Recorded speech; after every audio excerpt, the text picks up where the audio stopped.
The effect where the text looks like it's coming out of a hidden place somewhere on the screen is quite common in a lot of different types of creative videos. So we're going to look at how to make this happen in DaVinci Resolve.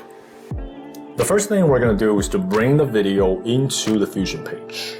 And once we are on the Fusion page, the next thing we're going to do is to bring the merge node into the panel.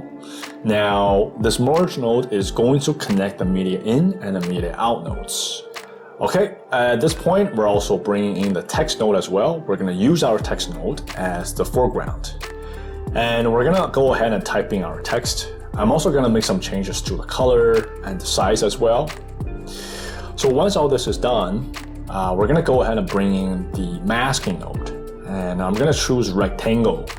Now, what masking is, essentially it will limit the area that the text can be visible to us. And this area can also be adjusted as well.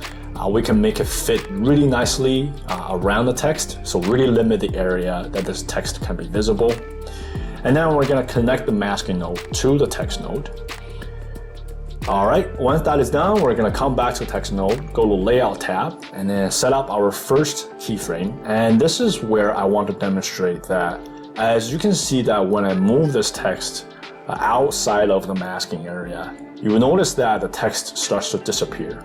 And this is what's going to give us that effect. So the masking area is the key in this whole process to make sure that this effect can work. All right, so once the first keyframe is set up, we're gonna go to our second keyframe.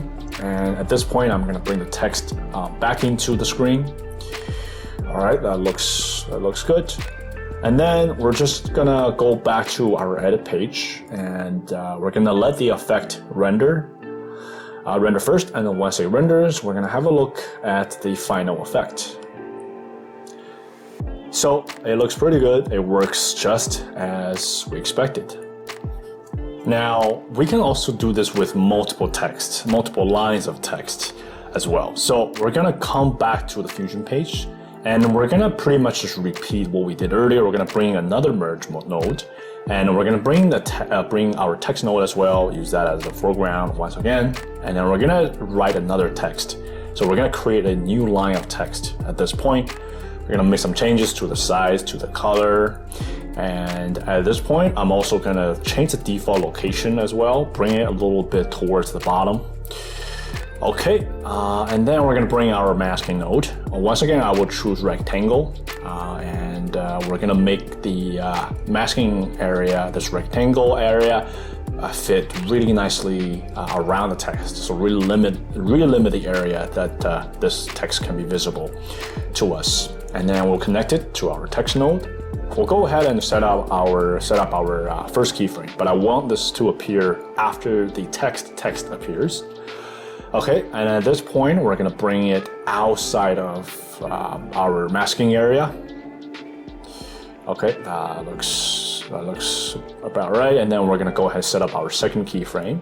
And at this point, we're gonna bring it back in, and that looks good. Okay, so once all this is done, and we're just gonna go back to our edit page again, and then we'll let the effect render. And once it renders, we'll have a look at the final effect. So now, as you can see, we have multiple lines of text having the same effect. They both look like they're coming from a hidden area somewhere on the screen. And this is the effect that we're really trying to go for here. And really the key is to make sure that you apply the masking properly. Okay guys, I hope this helps, and I'll see you next time.